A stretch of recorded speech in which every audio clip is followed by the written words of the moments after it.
And our next speaker is Andrzej Stroinski. He's the CEO and co-founder of the A2 Softworks game studio, and he prepared a talk for us about how he and his team collect and use in-game data to improve balance and game design in their games. So please welcome him.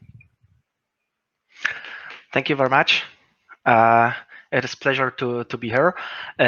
So thank you very much for introduction, and let's get straight away to the presentation. So today I'm going to present you a talk about the balancing gameplay of action RPGs using player behavioral patterns. So let's get into it. And so. First of all, I wish to add the acknowledgement to our work, because it is developed and done with using the foundings from Polish National Center of Research and Development with a grant. And yeah, so let's get back to the presentation and who I am and what we have done. So I am a co-founder and CEO of A2 Softworks in the game dev studio, and I'm also a creative director of Gatewalkers game. So that's the reason why when we were doing this stuff, like balancing of Gatewalkers, we were able to let's say focus and see how action RPGs are working, what type of these games needed, and how to pursue it. Yeah, I'm also an assistant professor at Poznań University, and I have done my PhD in process mining, some the field of science where you are using data acquired from different computer systems in order to acquire new knowledge. And also as a game dev, I have a background as a project leader from 2015. After that, I was working on some educational game and work for hire. And finally, in A2 Softworks, we are developing multiple games like Gatewalkers, Real Deal Climber, Sky's the Limit, and we also do some work for hire projects. So as a studio, our background you can see here. I have already told you about the game that we are doing, and we also not only do our own game, we also work with publishers. We also do some ports for macOS, Xbox, PS, Nintendo, and adding networking to the games. But seeing our background from technical point of view, also from a designing point of view, when we are doing our own game or when we are doing the games for with the publishers as our partners, we need to face a game balancing. But what is a game balancing in the game? What does it mean? So accordingly to Wikipedia.org, the game balancing is a part of game design that can be described as a mathematical algorithmic model of game's number, game mechanics, and relations between those. Therefore, game balancing consists in adjusting those to create the intended experiences, usually positive one, because of course we wish to generate a positive experience for the players, because when they are positive, they are very happy about your game and they will give you, for example, a good comment, etc. Players' perception and experience are usually the objective of the game balancing. So in fact, we are thinking about how the game is experienced and perceived by the players. And why we should care? Because good balance increases the immersion and focus on your game and affects the overall impression of your game. What is important here is that usually when you make a good balance for the game, nobody will tell you that, okay, this game is great because it has a really nice balance.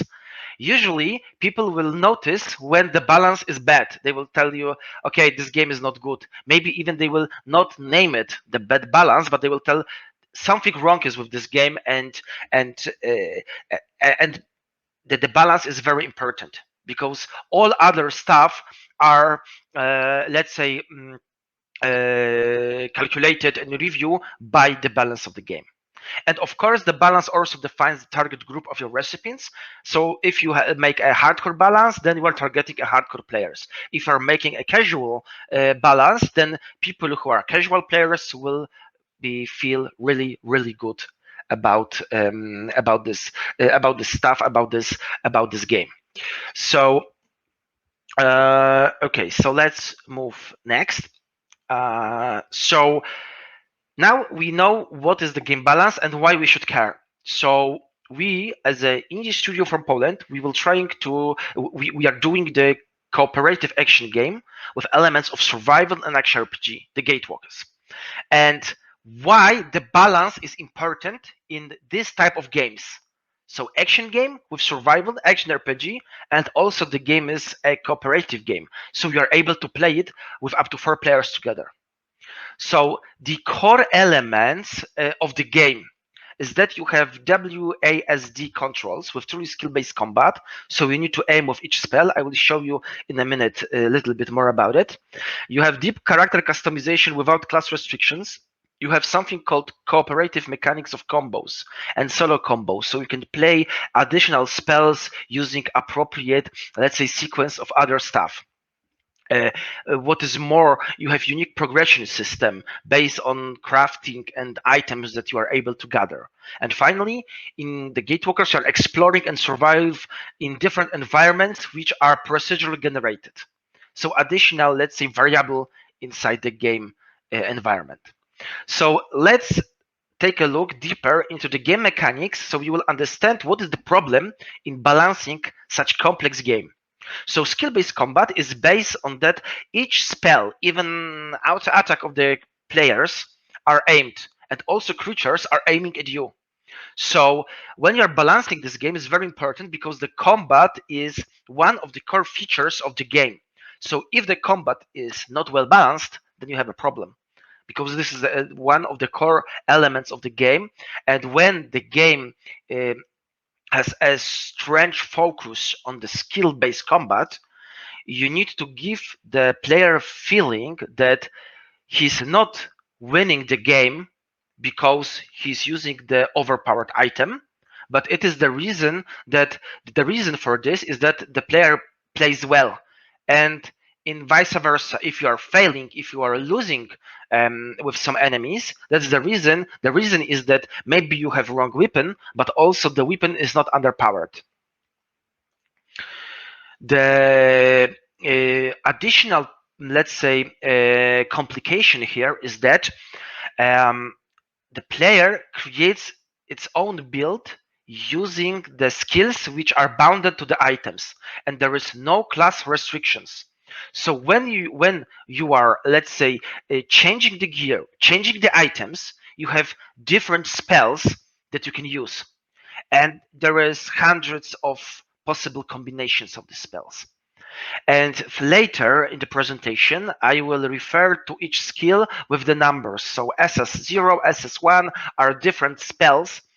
So this is some kind of abstraction that I will use when I will be giving you examples of how we are develop the method of the balancing of gameplay in more automatic and objective manner, and also how our method is working.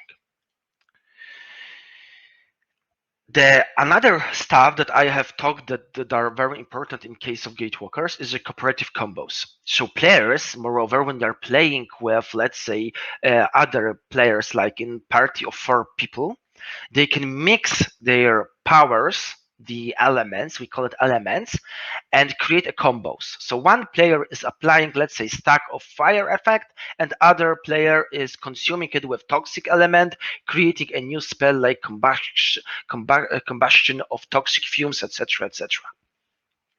So this gives us additional perspective of the environment because players can create a new spells bar composing other different spells.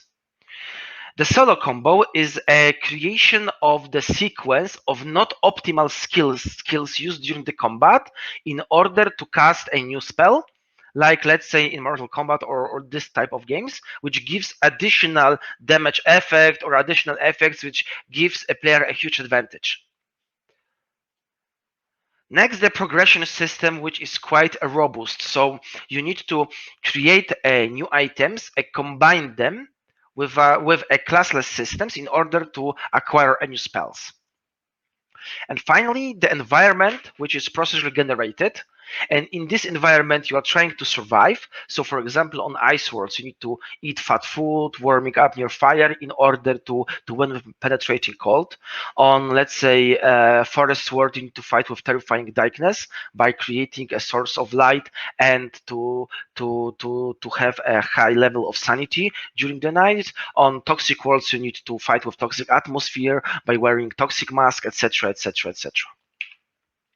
So what to do if we need to balance a complex gameplay that consists of over 200 items, each with different set of spells. You have something between 40 to 50 hours of gameplay. The game is focused on skill-based combat where the positioning, aiming, and avoiding spells are very important. You need to cast combos, so sequences of not optimal skill sequence gives you additional advantage. You have cooperative combos, so more spells. And what is more, you are able to play with up to 4 players together. So all the stuff need to be calculated for playing solo, playing with 2 players, 3 players, and 4 players party. So when you're doing the balance in, let's say, classical approach, so you are able to use mathematical optimization like goal function, etc., etc. You are able to use spreadsheets like Excel, etc. You also perform empirical tests, Q&A, and Q&A feel that gives you a feedback about how, let's say, you should change the balance because some part of your game is not well balanced, etc. So, but how to manage such a complex environment with D&D budget, because doing this in classical approaches is really problematic. And how to find the overpowered and underpowered mechanics, enemies, and items inside the game. So, general thoughts about how to do it. So we need to remember that there is something called muscle memory. So if the players are, let's say, pro players or play a lot of games, they have a muscle memory. So in case of skill-based combat, they will be better than the other players. And players are usually playing with patterns. People will try to optimize their builds, and they will play with so-called frequent sequences. So some sequences of spells will be used more frequently than the other. And there is also some, let's say, noise. So when you are analyzing the data and you are taking into account all the stuff that I have mentioned before, you need to remember that some players will be playing even the bad items, which are not good, because they just want to. For example, the sword can be underpowered, but some people always play with swords, so they will be playing swords even if they will be losing in your game. And also you need to take into account that there are different groups of players, so casual players are playing differently than the pro players.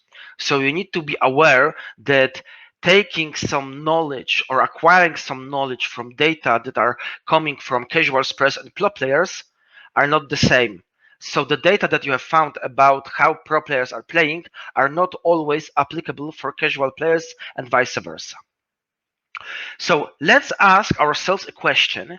Is there a pattern of how gamers are playing the game? And if yes, how to find them? And how to balance such a complex environment in a measurable and more objective manner? So in order to help us, we can use a process mining, a field of science which is quite young, but which allows you to discover a knowledge about running processes based on event logs. And there are 3 types of process mining, but during this presentation, we'll only talk about the first type of process mining called process discovery, which simply takes a data in form of event logs generated by some kind of computer systems. It's really good that in games we are talking about digital video games, so we can acquire these event logs it's quite obvious that each game is usually gathering some type of data in event logs. And based on that, we are generating, so this you can see some example of logs where you have information about activity, what the player has done, what is the name of the players, what creature the player was fighting with, and the outcome of this action. And based on this, we are trying to find a process model, so the model which would show how the player is playing the game, in fact. And in order to this, you need to, of course, find out an appropriate model representation. Here you can see some different models that you are able to discover. And based on what type of knowledge you wish to acquire, you need to choose appropriate model. And in order to discover this model, you are looking for small patterns like sequences, executive or split, and split, etc. So different small patterns you are trying to find. And based on these patterns, you are rebuilding the entire model of how player is playing your game. So what we are doing here, we are using process mining methods of discovering a process models in order to find a gameplay process, which we will call a player behavioral pattern. Why? Because this process models and shows from historical data how players are playing your game, and this show you what is a behavioral pattern of this player or the group of players or set of players. And in practice, we have where we were looking for different algorithms like alpha algorithm, algebra miner, heuristic miner, and fuzzy miner. And in the final, let's say, version of our framework, we have created extended a better version of fuzzy miner, well suited for game balancing. So now I will show you how we have done the game balancing of Gatewalkers using the case study of balancing this game, preparing this game for the alpha and beta tests, because the game is still under current development. But already the alpha and beta tests were done, and we gathered some good feedback. I will show you this in later during the presentation. So let's start from the first phase, the gameplay event logs. So the starting point. What we needed to do during this stage is to find a minimal set of data that we need to gather during the gameplay sessions in order to find out how the players are playing the game. And we have two types of data that we are gathering. The metadata, which describes the one gameplay session of the game, and the process data, the information that we acquire during the gameplay on each player actions. So when the player is casting a new spell, we are gathering timestamp, activity name, player name, the source name, so the source of this activity, the player location, distant covered, activity type, etc., etc., etc. Based on this data, the rough data, we need to pre-process this data. Because I have already told you that you are not able to, you cannot mix the data that are gathered on different, let's say, subset of your players. For example, we should analyze the gameplay for the professional players using the data acquired from professional players. And the second approach should be done with casual players. Same for the number of players, the gameplay type. If people are playing a short, let's say, session of your game, they should not be connected with very long sessions, like longer than 1 hour, etc. And also the result. So when you're analyzing the result of the gameplay in Gatewalkers, each time when you're entering a new world, you are starting a, let's say, new instance of the gameplay, which will take around between 20 minutes to 1.5 hours, let's say. And each such run can be finished by winning, so doing the objective, or failure, not doing the objective. And based on this, or winning the fight, losing the fight, etc. So let's take into account the fights. So when you are winning the fight, so you are, for example, killing the boss, you are able to find the overpower skills and items. And if you are failing, so you are dying, your party has died during this fight, then you are able to analyze this data in order to find underpowered skills and items.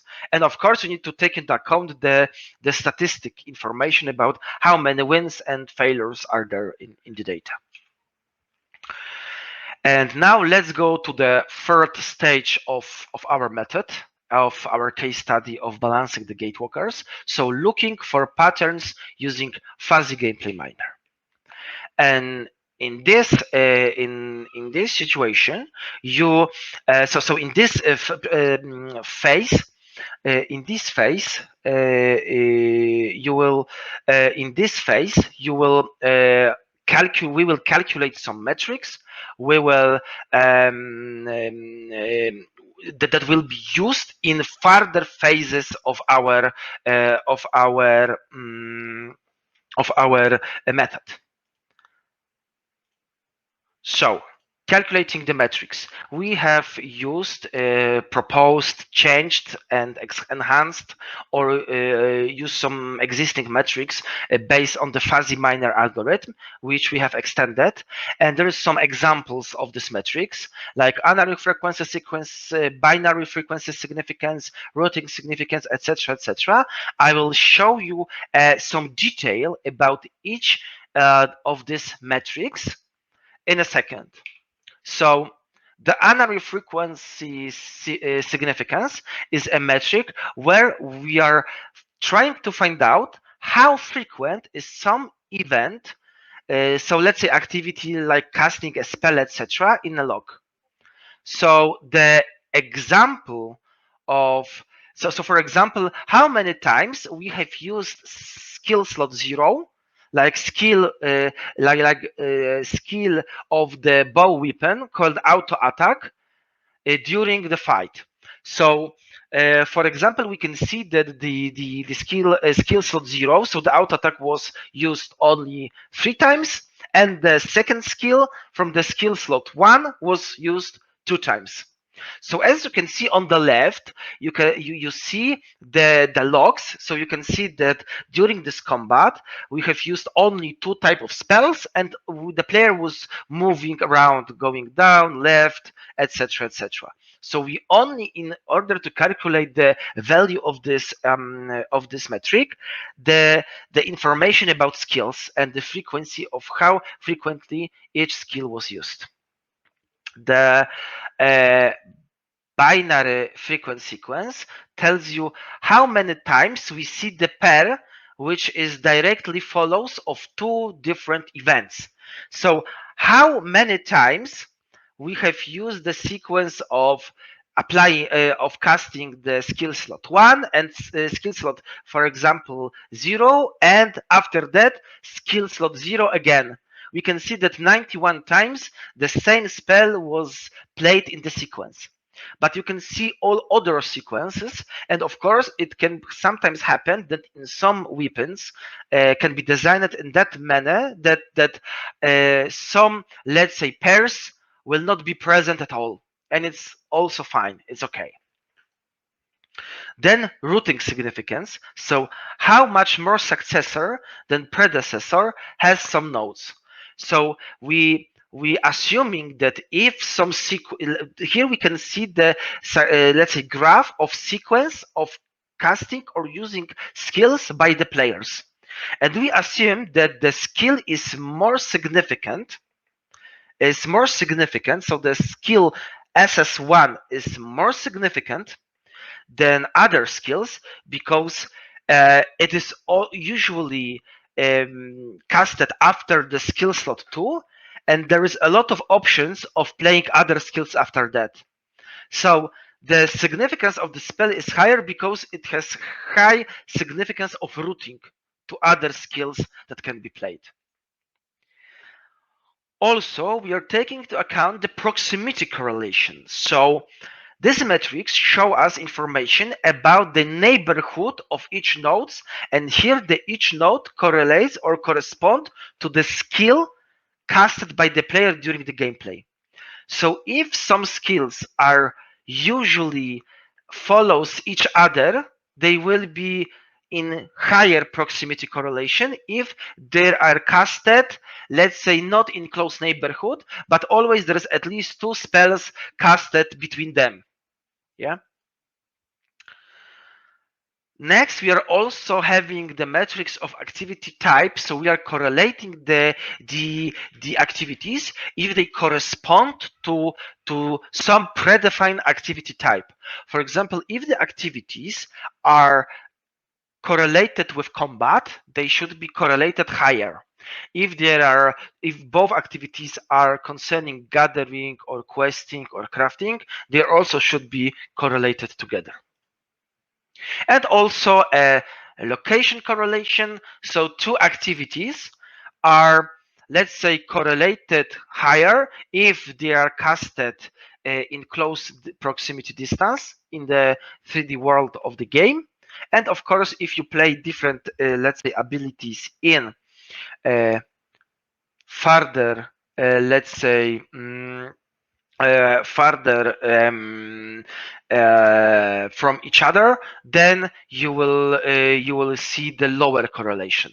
So if in the 3D world, you are in place much more farther than in the first example, then the correlation should be lower. After calculating this metrics, we can go to the something called conflict resolution.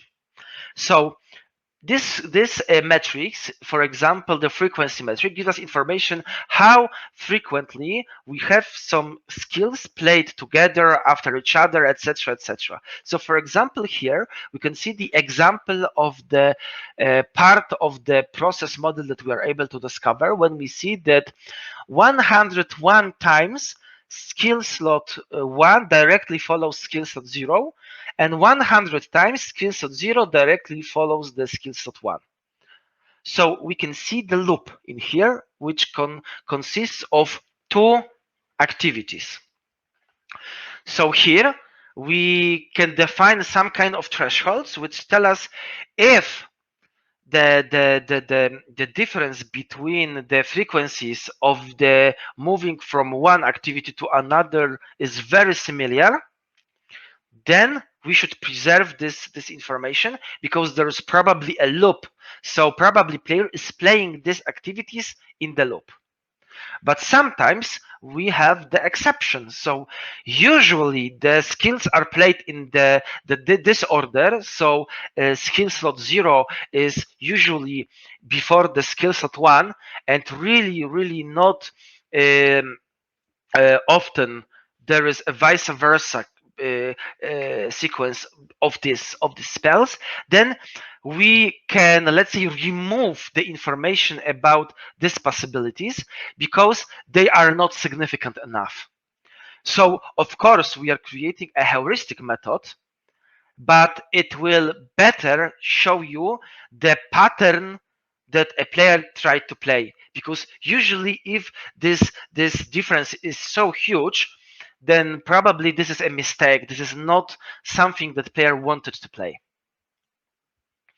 The concurrency, of course, that there can be possibility that some spells should be played in concurrent. For example, the buff and let's say there's a spell that gives you a buff for damage, and also the information about the let's say the information about so when you're casting the buff, also you should take into account that when you are casting a damage spell, some players will wish to play the damage spell when they are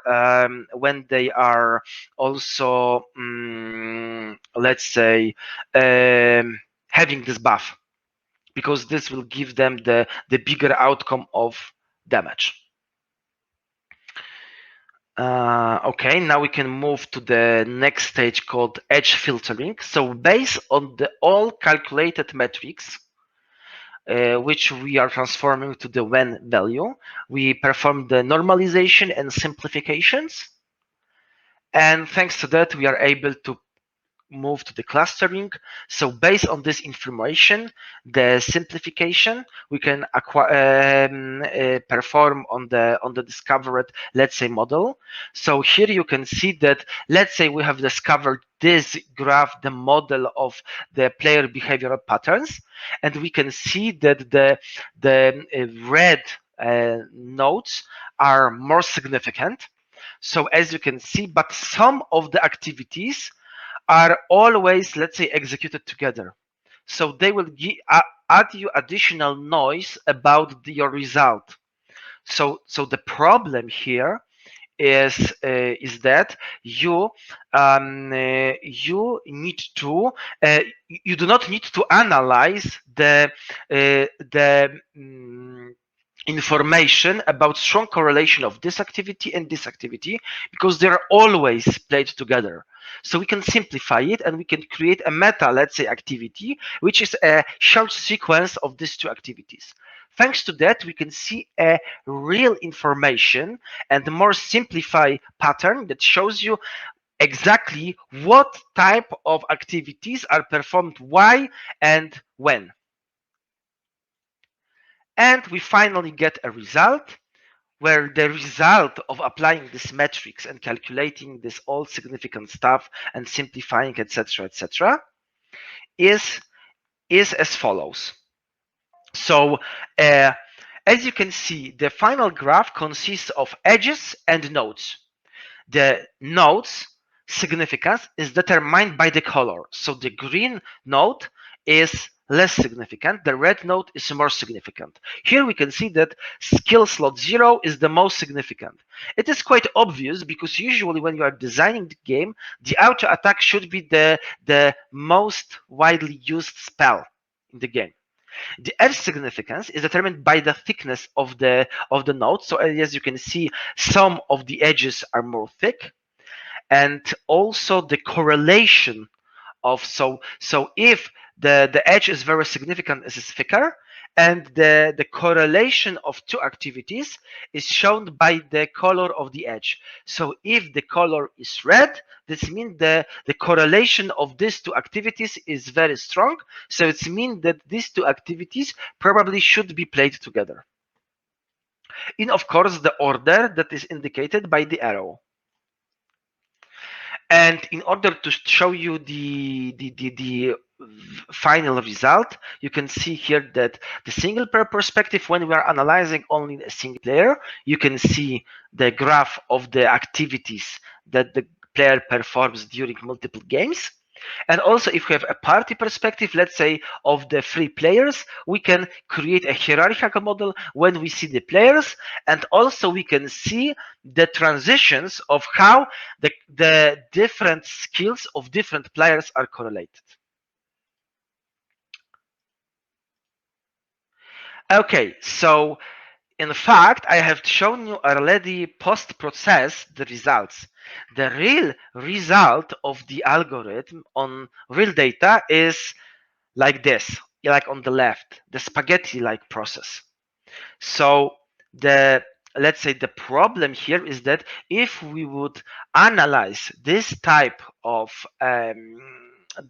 processes, then you will have a hard time to find some knowledge. So we need to apply the threshold based on the metrics that we have calculated, and we are able to simplify the pattern. And here we can see that probably here the designer, when create a design, we playing the game and we see that there are some, let's say, very unbalanced graphs. So there are a small number of red transitions and a lot of green ones. This shows you that this is very strong correlation. These two spells are the most important one during the gameplay. So you should break this, let's say, connection between these two spells, maybe by changing the parameters of skills, or maybe by changing the design of the spells. So after that, we are going to the redesigning. So we have this result. We are redesigning the parameters of the weapons, and we playing the game, and we are acquiring a new process model. It is better. It is better balanced. You can see not a as huge differences between the correlation between spells. After one iteration, we are performing a second iteration, and as you can see here, we can have a really we can see a really well balanced graph where you can see that some of the initial, let's say, problems that we have seen here between these spells and these spells, yeah, we can see are broken, because as you can see here, the entire stuff is much more balanced. Yeah, so probably in order to play a good and win the game, you need to use all of your spells, and they are in similar manner important to the outcome of the combat, of the gameplay, etc., etc.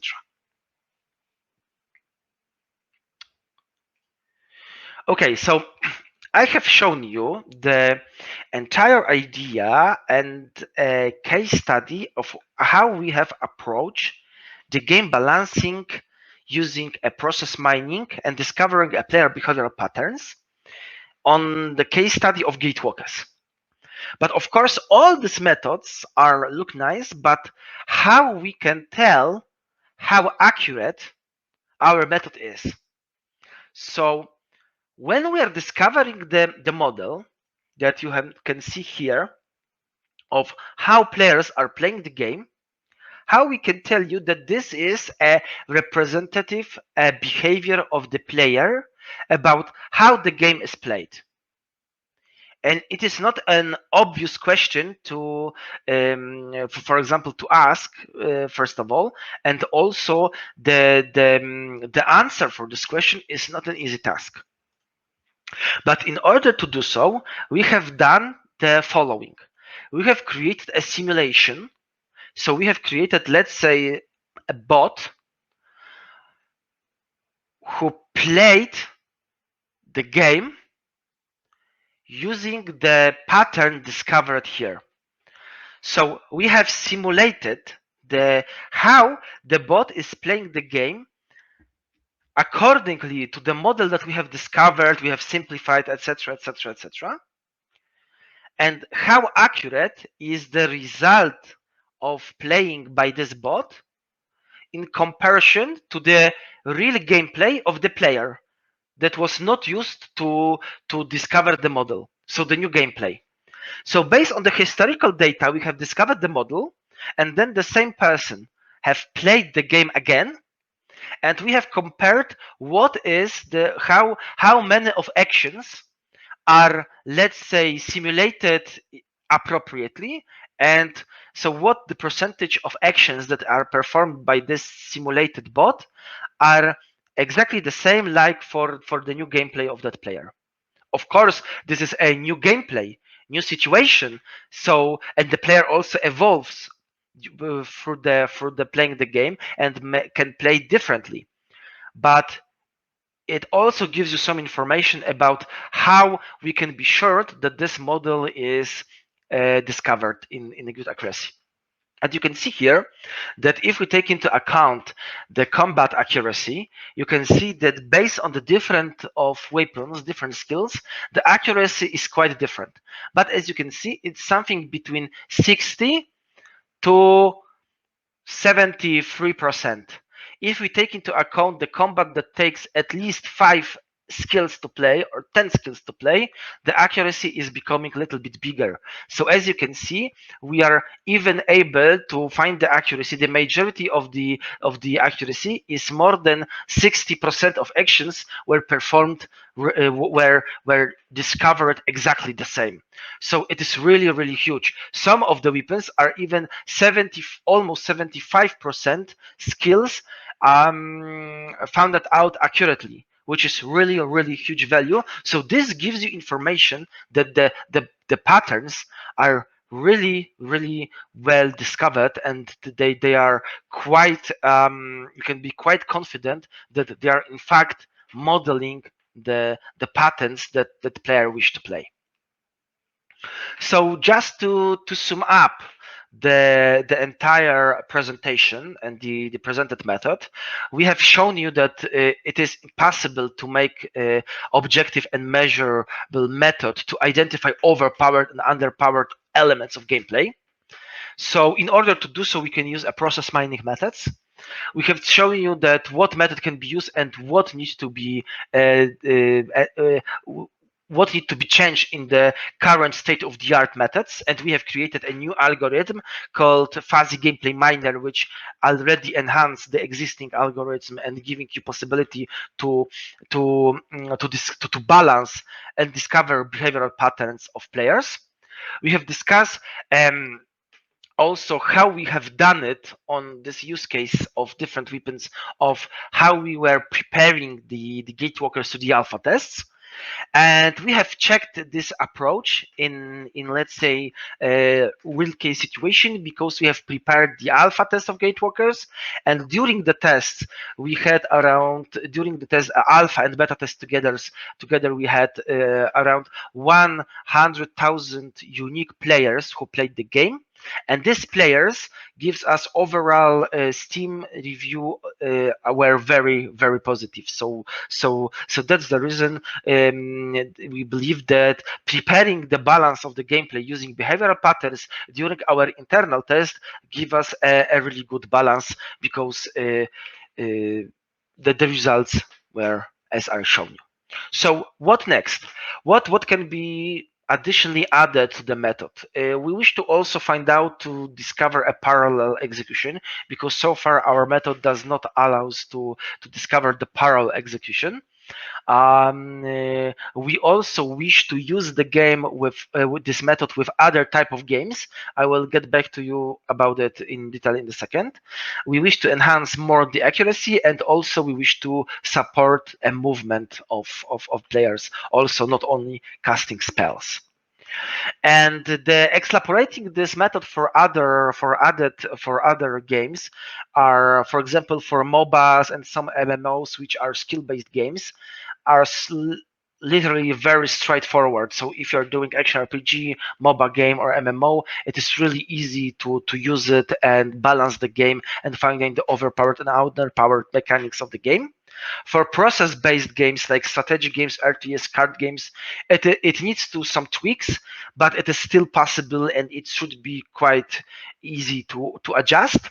For no process games like CSGO and first-person shooters, it is really difficult. It's not maybe impossible, but it's really hard to do. It's very hard to do. So maybe this type of games need other methods of helping in balancing the game.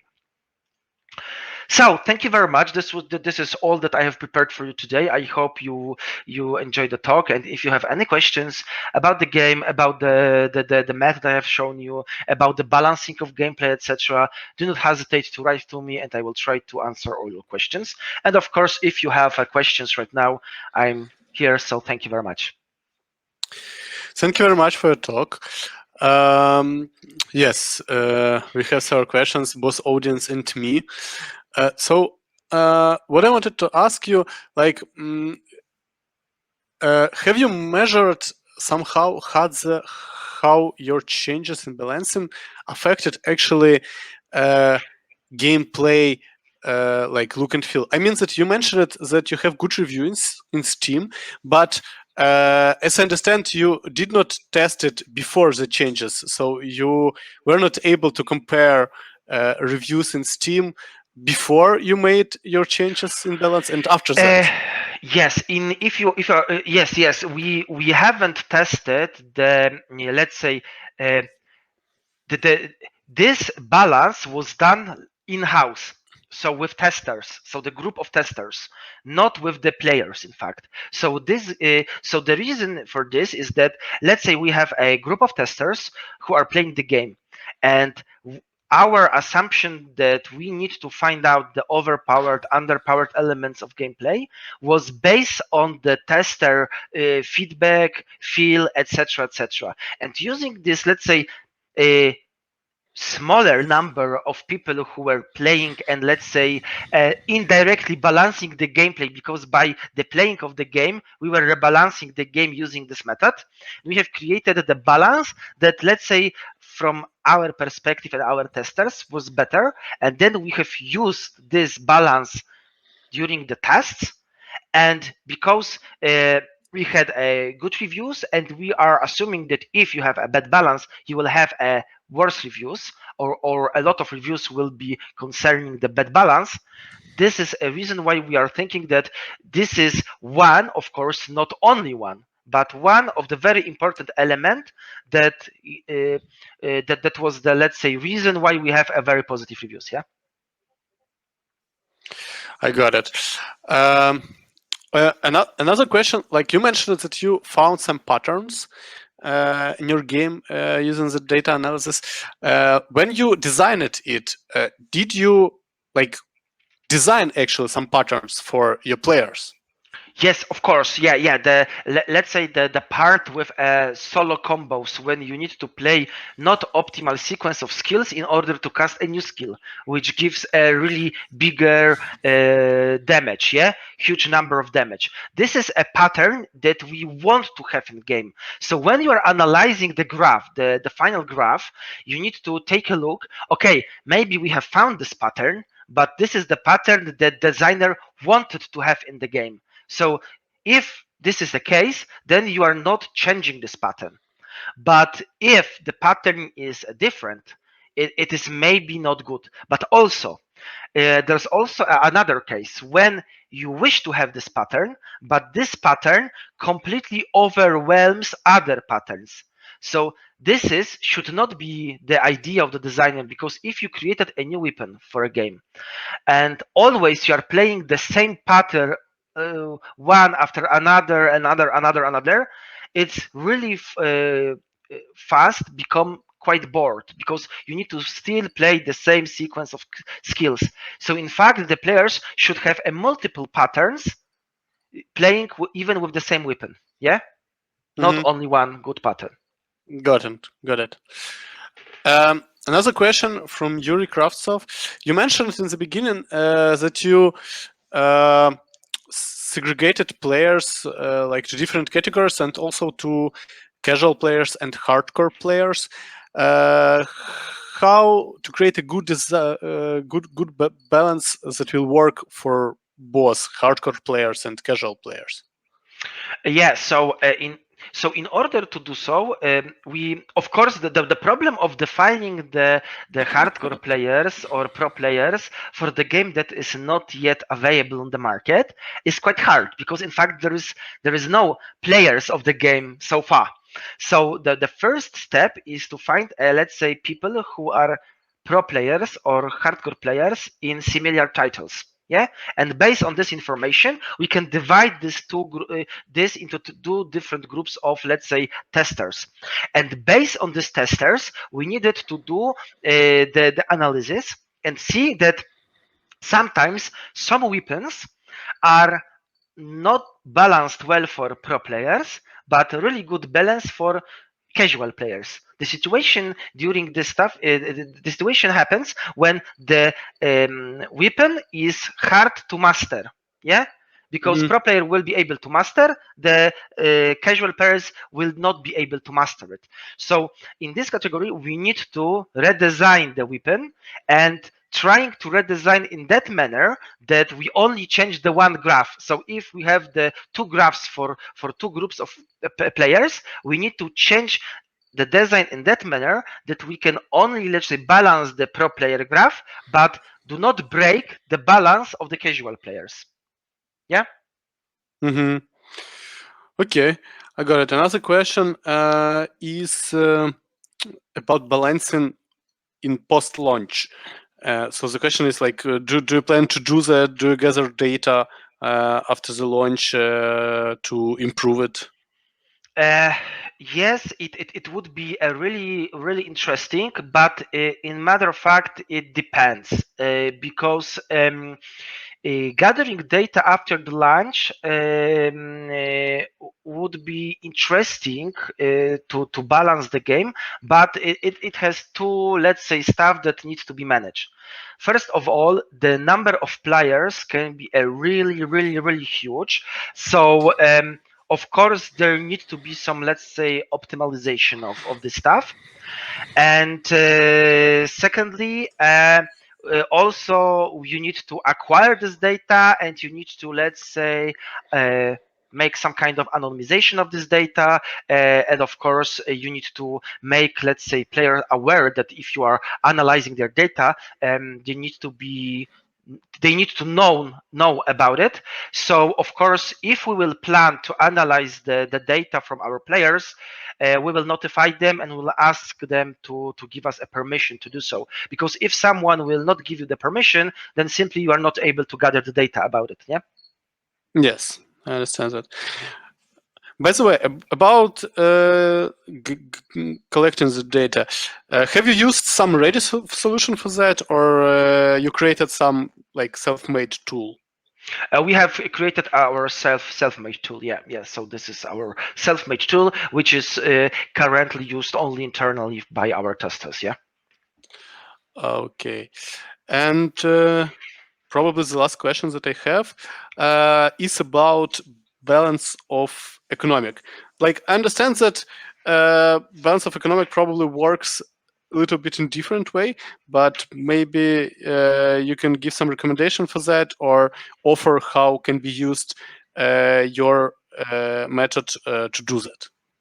In fact, it is a little bit different, but the method can be used with only minor changes. So when you're designing economy in the game, the economy will also make the players to make a decisions. So let's think about the skills that players were casting during our balance. So let's switch that. Not we are not casting as skills, but we are making a decisions, like to build this house or this house on this parcel, or in a different way on different games. So if you have this type of actions, you still can calculate the metrics. You can see which decisions in the economy of, let's say, strategic game can be connected with or correlated with other, and based on this you are able to create a graph. Of course, the graph will be completely different, but still you will find which actions, which decisions led to the winning of the game or losing the game. In the same manner that in here during the combat, which skill led to the winning or losing the fight. Yeah. Yes. Okay, then that's all the questions that I have for you. Thank you very much for your talk. It was quite interesting and useful. I personally made almost all my team to listen to it. So, yeah, so thank you very much again, and I hope we will have a chance to host you again as a speaker, maybe in person, either in Odessa in summer or next year in Ukraine. Yeah, great. It will be really a pleasure for me. So thank you very much